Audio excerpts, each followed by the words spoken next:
بسم اللہ الرحمن الرحیم۔ السلام علیکم ورحمۃ اللہ وبرکاتہ۔ حضرت میمونہ رضی اللہ تعالیٰ عنہ کا شجرہ نسب والد کی طرف سے 18ویں پشت میں مصر پر جا کر جناب نبی کریم صلی اللہ علیہ وآلہ وسلم سے جا ملتا ہے۔ حضرت میمونہ رضی اللہ تعالیٰ عنہ کا تعلق قریش کے معزز قبیلہ بنو ہلال سے تھا۔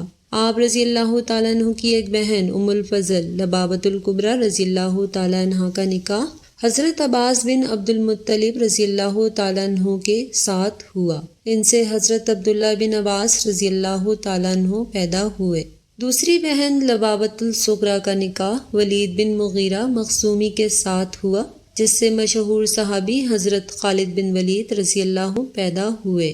حضرت میمونہ رضی اللہ تعالیٰ عنہ کا پہلا نکاح مسعود بن عمر، جس کے 3 بیٹے عبدیہ لیل مسعود اور حبیب طائف کے معززین شمار ہوتے تھے۔ ان کو نبی کریم صلی اللہ علیہ وآلہ وسلم نے اپنے سفر طائف میں خصوصی طور پر دعوت اسلام دی، لیکن انہوں نے بد اخلاقی کا مظاہرہ کیا اور اوباش لڑکوں کو آپ صلی اللہ علیہ وآلہ وسلم کے پیچھے لگا دیا۔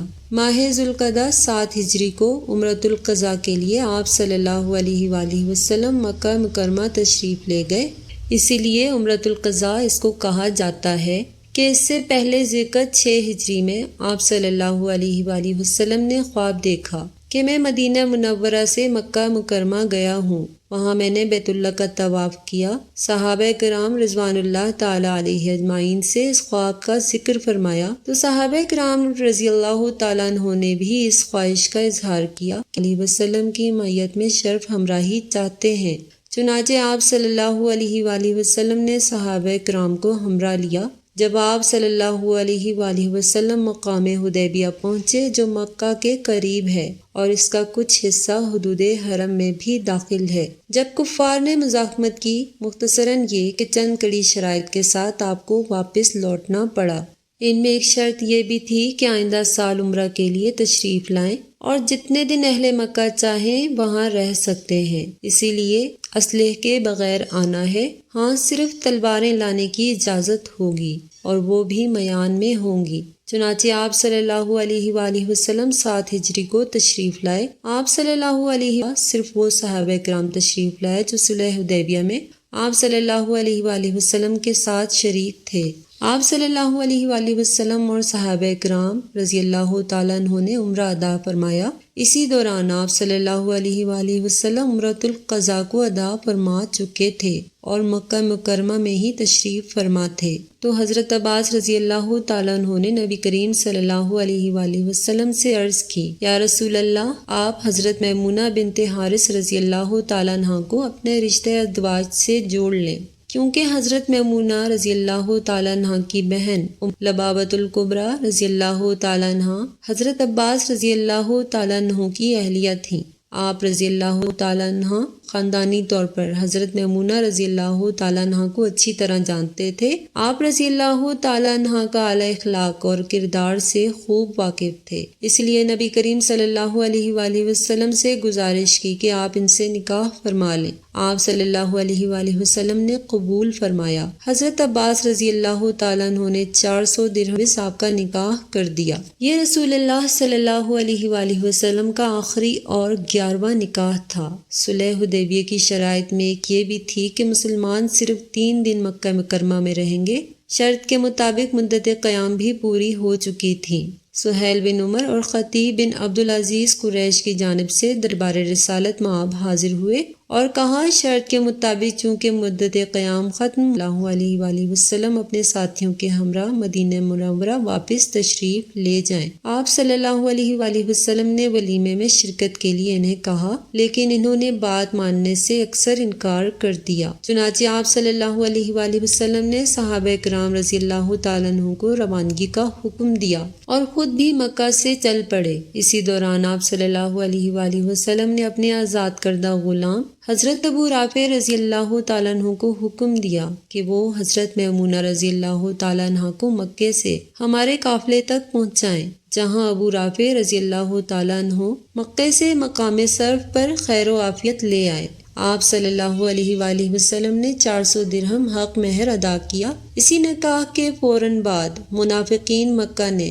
حضور صلی اللہ علیہ وآلہ وسلم کے مدینہ پہنچنے سے پہلے یہ خبر پھیلا دی کہ حضور صلی اللہ علیہ وآلہ وسلم نے 2 بہنوں سے نکاح کیا۔ یہ بات اسی لیے پھیلائی گئی کہ حضرت میمونہ کی ماں شریک بہن حضرت زینب بنت خزیمہ رضی اللہ تعالیٰ عنہ پہلے ہی وسلم سے رشتے ازدواج میں منسلک تھی۔ قرآن کریم اور احادیث میں ایک فقہی مسئلہ ہے کہ کوئی شخص 2 بہنوں کو نکاح میں اکٹھے نہیں رکھ سکتا، ہاں وہ سگی بہنیں ہوں یا ماں شریک ہو یا باپ شریک ہو۔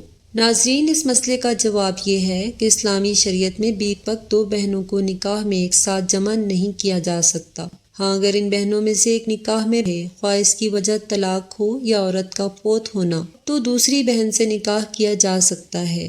بیک وقت دونوں کو ایک ساتھ نکاح میں جمع کرنا حرام ہے۔ سیدہ زینب رضی اللہ تعالیٰ عنہ سے پہلے نکاح فرمایا، پھر ان کی وفات کے بعد ام المومنین سیدہ میمونہ رضی اللہ تعالیٰ عنہ سے نکاح فرمایا۔ صلح حدیبیہ کے اگلے سال عمرۃ القضاء کی ادائیگی نے مسلمانوں کی شان و شوکت اور دین اسلام پر جانثاری نے اہل مکہ پر بہت گہرے اثرات مرتب کیے۔ کفار اور مشرکین مکہ کا زور ٹوٹ چکا تھا، چند بدگمانیاں صرف باقی تھیں۔ انہیں یہ صاف نظر آ رہا تھا کہ اہل مکہ کے ساتھ مسلمانوں کا مزید کچھ میل جول اور رہا تو سارے مکہ والے اسلام قبول کر لیں گے۔ غالباً یہی وجہ تھی صلح حدیبیہ میں کفار کی طرف سے یہ شرط بطور خاص تھی کہ آئندہ سال مسلمان 3 دن کے اندر اندر عمرہ کر کے واپس چلے جائیں۔ نبی کریم صلی اللہ علیہ وآلہ وسلم کی دلی خواہش یہی تھی کہ یہ لوگ اسلام قبول کر لیں، اور اسی مبارک خواہش کی تکمیل کے لیے آپ صلی اللہ علیہ وآلہ وسلم نے طرح طرح کی مصیبتیں جھیلیں اور سختیاں برداشت کیں، ظلم و ناانصافی کو سہتے رہے۔ اسی لیے بیوہ و بے آسرا نیک خاتون کو سہارا دینے کے ساتھ ساتھ آپ کے پیش نظر اس وقت کے معروضی حالات بھی ہیں۔ آپ سمجھتے تھے کہ اس نکاح سے فوائد و ثمرات میں اہل مکہ کے بااثر شخصیات کے علاوہ اہل نجد کے لوگ بھی اسلام کے قریب آ جائیں گے، اسلامی اخلاقی و تعلیمات کا قریب سے مشاہدہ کریں گے، تو جو بدگمانیاں اذہان و قلوب میں گردش کر رہی ہیں وہ ختم ہو جائیں گی۔ چنانچہ ایسا ہی ہوا۔ حضرت میمونہ رضی اللہ تعالیٰ عنہ کے خاندان والے مکے کے بااثر لوگوں میں سے اس نکاح کے بعد سیدہ میمونہ رضی اللہ تعالیٰ عنہ کے بھانجے حضرت خالد بن ولید رضی اللہ تعالیٰ عنہ نے اسلام قبول کیا۔ اسی موقع پر حضرت عمر بن عاص رضی اللہ تعالیٰ عنہ اور حضرت عثمان بن طلحہ رضی اللہ تعالیٰ عنہ کنجی بردار کعبہ نے بھی اسلام قبول کر لیا۔ دوسری طرف اہل نجد کا سردار زیاد بن مالک الہلالی، جو کہ سیدہ میمونہ رضی اللہ تعالیٰ عنہ کا بہنوئی تھا، جب اہل مسجد کو اپنے قبیلے کے ساتھ رسول اللہ صلی اللہ علیہ وآلہ وسلم کی ایک طرف قربت داری کا علم ہوا، تو وہی لوگ جنہوں نے کبھی دھوکے کے ساتھ 70 مبلغین اسلام کو شہید کرنے کا سنگین جرم کیا تھا، اب وہی لوگ رسول اللہ صلی اللہ علیہ وآلہ وسلم کے حامی بن گئے اور مسلمان ہو کر اہل اسلام کے اجتماعی قوت میں اضافے کا سبب بنے۔ اس نکاح کے ذریعے یہ کہ وہ بنیادی حکمتیں جو رسول اللہ صلی اللہ علیہ وآلہ وسلم کے پیش نظر تھیں، اس کے علاوہ اور بھی کئی ہوں گی جن کا علم اللہ اور اس کے رسول صلی اللہ علیہ وآلہ وسلم کے پاس ہے۔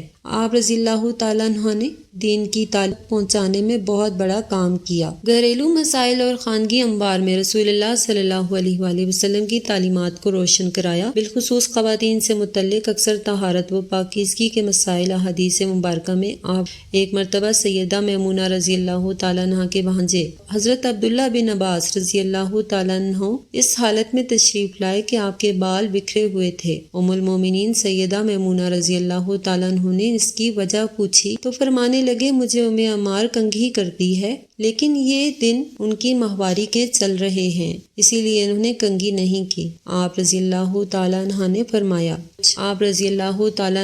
فرمایا شریعت کا مسئلہ ایسا نہیں جیسے تم نے سوچ رکھا ہے، بلکہ ان دنوں میں بھی وہ آپ کو کنگھا وغیرہ کر سکتی ہے۔ پھر اس پر دلیل کے ساتھ اپنا ذاتی عمل پیش کیا کہ جب ہمارے خاص ایام ہوتے تھے، اس دوران نبی کریم صلی اللہ علیہ وآلہ وسلم ہماری گود میں سر رکھ لیتے اور قرآن کریم کی تلاوت بھی فرماتے تھے۔ اس کے بعد انہیں سمجھایا کہ بیٹا، خاص ایام کے اثرات ہاتھوں تک سرایت نہیں کرتے۔ جس مقام پر آپ صلی اللہ علیہ وسلم نے نکاح کے بعد آپ رضی اللہ تعالیٰ عنہ کو قربت بخشی، بالکل اسی مقام پر آپ رضی اللہ تعالیٰ عنہ خدا کے قرب میں چلی گئیں۔ یعنی مقام صرف پر آپ رضی اللہ تعالیٰ عنہ کا ولیمہ ہوا اور اسی مقام پر آپ رضی اللہ تعالیٰ عنہ نے وفات پائی۔ نبی کریم صلی اللہ علیہ وآلہ وسلم کے نکاح کے وقت حضرت میمونہ رضی اللہ عنہ تھی۔ آپ کو صرف 3 سال تک حضور صلی اللہ علیہ وآلہ وسلم کی رفاقت ملی۔ نبی کریم صلی اللہ علیہ وآلہ وسلم کی رفاقت کے 50 سال بعد حضرت میمونہ رضی اللہ تعالیٰ عنہ کی روح مقدس نے پانی کو خیر آباد کہا۔